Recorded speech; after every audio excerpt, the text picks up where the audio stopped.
mais uma vez aqui. Saúdo a todos na paz do Senhor, para junto a gente refletir e meditar mais um pouco na palavra do Senhor. 2 Pedro, capítulo 3, versículo 17 e 18, que diz: Vós, portanto, amados, sabendo isto de antemanhã, guardai-vos de que, pelo engano dos homens abominável, seja juntamente arrebatados e descaia da vossa firmeza. Antes crescei na graça e conhecimento de nosso Senhor e Salvador Jesus Cristo. A Ele seja dada a glória, assim agora, como no dia da eternidade. Amém. O apóstolo Pedro, escrevendo ali, 2 Pedro, capítulo 3, ele vem falando da vinda de Cristo, versículo 9 e 10, que o Senhor não retarda a sua vinda como alguns a julga.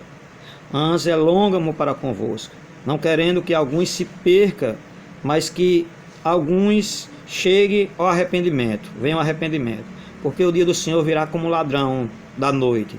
Jesus, um dia ele vai voltar, nós só não sabemos o dia e nem a hora. E eu, lendo esse texto aqui, muito me chamou a atenção, crescer na graça e no conhecimento de nosso Senhor Jesus Cristo. E o apóstolo Paulo, quando ele chega aqui no versículo 15 de 2 Pedro, quer dizer, o apóstolo Pedro, quando ele chega no versículo 15 de 2 Pedro 3, vai dizer: E tendo por salvação e longanimidade de nosso Senhor, como também o nosso amado irmão Paulo vos escreveu, segundo a sabedoria que lhe foi dada. Paulo escreveu segundo a sabedoria que lhe foi dada. A gente sabe que Pedro era indouto, a gente bem sabe que Pedro não tinha o conhecimento que Paulo tinha.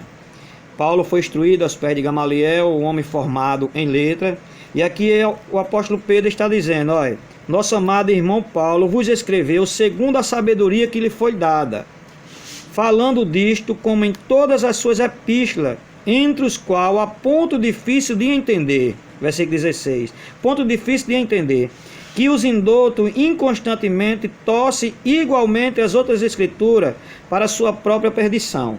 Os indoutos, pessoas ali. Aí no versículo 17 que eu li vai dizer: Vós, portanto, amados, sabendo isto de antemanhã, guardai de que, pelo engano dos homens, a nossa luta não é contra o sangue, contra a carne. A nossa luta é contra principado, potestade, contra as obras espirituais da maldade no lugar celestial. Mas a gente não pode ser menino no conhecimento, porque o diabo ele não vai descer e vai dizer: eu sou o diabo, não. Então ele vai usar ser humano, homens e mulher, para levar um bocado para o inferno. Pessoas que não valorizam o conhecimento. A salvação é pela graça, graça, favor e merecido. Mas o conhecimento é Jesus Cristo quem dá, através da sua palavra, através de oração, buscando e pedindo. Então ele dá para que ele possa se revelar à igreja e ensinar o caminho que se deve andar. Olha, pelo engano dos homens, abominável, que comete abominações. Então eles torcem a escritura. Seja juntamente arrebatado e descaia da vossa firmeza, daquilo que o Senhor lhe ensinou, daquilo que o Espírito Santo ensina através da palavra, usando os nossos pastores, os nossos mestres, aqueles que têm um ministério de profeta, aqueles que têm um dom de ensinar o caminho que se deve andar e chegar ao céu. Então os homens abomináveis têm que ter cuidado nele, para que não seja arrebatado e descaia da vossa firmeza. Homens abomináveis que cometem abominações. Aí vai dizer: antes crescei na graça e conhecimento de nosso Senhor e Salvador Jesus Cristo. Crescei na graça e no conhecimento. Como é crescer na graça e no conhecimento? Um dia, Jesus olhou para Nicodemo perguntando como é que era preciso para herdar o reino dos céus. E Jesus Cristo disse: é necessário vos nascer de novo. Nascer da água e do Espírito. E tudo representa a palavra de Deus, o Espírito, um novo nascimento que faz um homem, uma nova criatura em Cristo Jesus, onde o homem morre para o mundo e renasce para Deus, para as coisas espirituais. Aí aqui está dizendo: antes crescei na graça e no conhecimento de nosso Senhor Salvador Jesus Cristo. Então a gente morre para o mundo e nasce para Cristo, então nós temos que buscar as coisas que é lá do alto. as coisas espiritual. A ordem é para crescer, nós não podemos permanecer que nem um menino. A gente, um menino, uma criança, quando nasce, ele começa tomando um leite ali, o alimento, aquele leite, um leitinho, mas depois ele vai para um caldo de feijão, um negócio mais grosso, um alimento mais sólido. Do mesmo jeito é a gente cristão, a gente tem que ter o alimento mais sólido. Bendito e louvado seja o nome santo do Senhor. Porque eles distorciam a palavra ali para a sua própria perdição. Aqui em Romanos 6, versículo 15, vai dizer: olha, porque pecaremos, porque não estamos debaixo da lei, mas debaixo da graça? De modo nenhum. Não sabeis vós que a quem vos apresentai por servo para lhe obedecer? Sois vós servos a quem obedecei, ou do pecado para a morte? Do pecado para a morte, ou da obediência para a justiça? Então eles estavam ensinando ali que a pessoa que poderia herdar o reino dos céus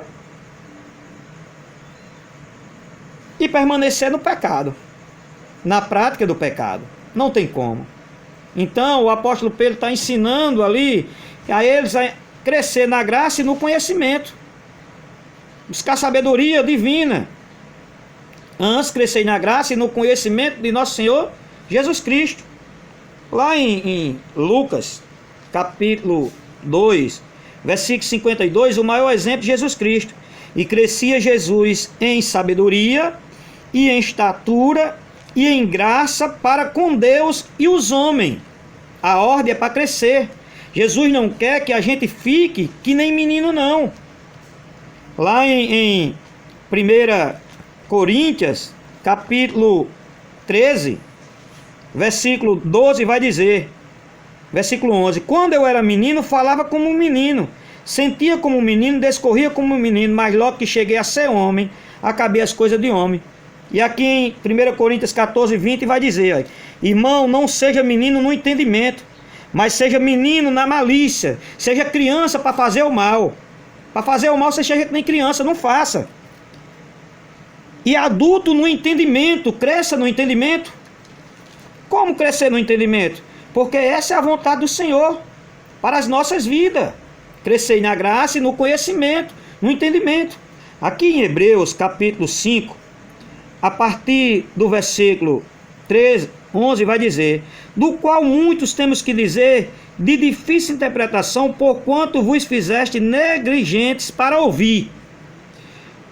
Porque, devendo ser mestre pelo templo, ainda necessitai de que vos torne a ensinar quais sejam os primeiros rudimentos das palavras de Deus, e vos haveis feito tais que necessitai de leito e não de sólido mantimento, um alimento mais sólido, experimentado na palavra.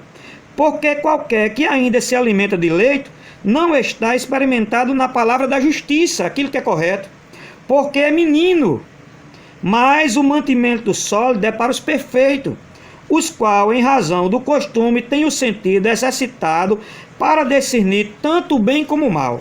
Então, para que nós buscar crescer na graça e no conhecimento? Para a gente ter o discernimento daquilo que é correto e daquilo que é mal, daquilo que não vai nos trazer vida e daquilo que vai nos trazer morte. Morte espiritual, e depois a morte física, e depois a eterna. Então é para isso que nós temos que crescer na graça e no conhecimento de nosso Senhor Jesus Cristo. Lá em 1 Timóteo 2, versículo 3 e 4, vai dizer aí: porque isto é bom e agradável diante de Deus, nosso Salvador, que quer que todos os homens se salvam e venham ao conhecimento da verdade. Então Jesus quer que a gente chegue ao conhecimento e busque o conhecimento da verdade.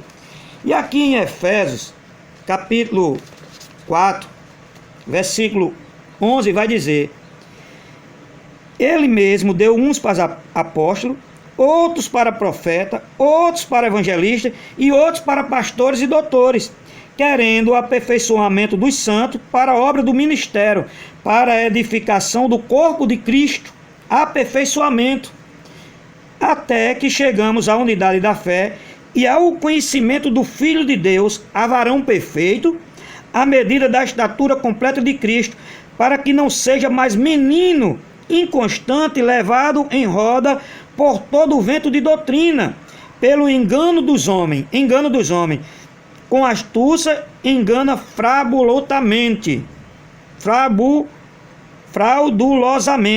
Antes, seguindo a verdade em caridade, cresçamos em tudo naquele que é a cabeça, Cristo, do qual todo o corpo bem ajustado e ligado pelo auxílio de todas as juntas, segundo a justa operação de cada parte, faz o aumento do corpo para a edificação em amor. Então, o amor é aquele que obedece a palavra, que busca o conhecimento da palavra, que cresce na graça e no conhecimento. Graça, favor e merecido. Conhecimento Deus tem para nos dar. É o que Deus quer para a nossa vida. Eu gosto muito de orar, eu também gosto, quem me conhece sabe. Mas eu tenho que buscar um conhecimento também, que eu quero chegar ao céu, reconhecer os meus erros e quero que os outros também vá. Lá em João 15:7 vai dizer: se vós estiverdes em mim, as minhas palavras estiverdes em vós, pedireis o que quiseres e vos será feito. A palavra é o que? O conhecimento. Então ore de conformidade com a palavra. Peça para Deus fazer segundo a sua vontade, porque Deus não quer algo que é ruim para a nossa vida. É por isso que lá em Tiago 4:3 vai dizer: pedi e não recebei, porque pedi mal, para gastar em vossos próprios deleitos. Não está de acordo com a palavra. Por isso que Deus não dá. Nós temos que examinar aquilo, se está de conformidade com a palavra, conhecimento, crescer na graça e no conhecimento de nosso Senhor Jesus Cristo, Salvador. E a Ele seja dado glória. Antes crescei na graça e conhecimento de nosso Senhor e Salvador Jesus Cristo. A Ele seja dada a glória, assim agora como no dia da eternidade. Amém. Então é o nome de Cristo que é glorificado e é exaltado quando nós aprendemos a verdade. Então quer aprender? Ore a Deus, busque o conhecimento. Corra para os cultos de doutrina para aprender com seu pastor. Corra para a escola dominical para aprender com os professores. E o nome do Senhor é glorificado e exaltado. Que Deus vos abençoe cada um em Cristo Jesus. Eu sou auxiliar de trabalho, mas nas quarta-feiras eu estou aprendendo com o meu pastor. Quando tem escola dominical eu vou aprender. Quando é culto de oração, eu vou buscar oração. A gente tem que ir sim, mas a gente tem que crescer na graça e no conhecimento. Oração, intimidade com Deus, mas tem que ter graça e conhecimento. Que Deus vos abençoe cada um em Cristo Jesus. Amém.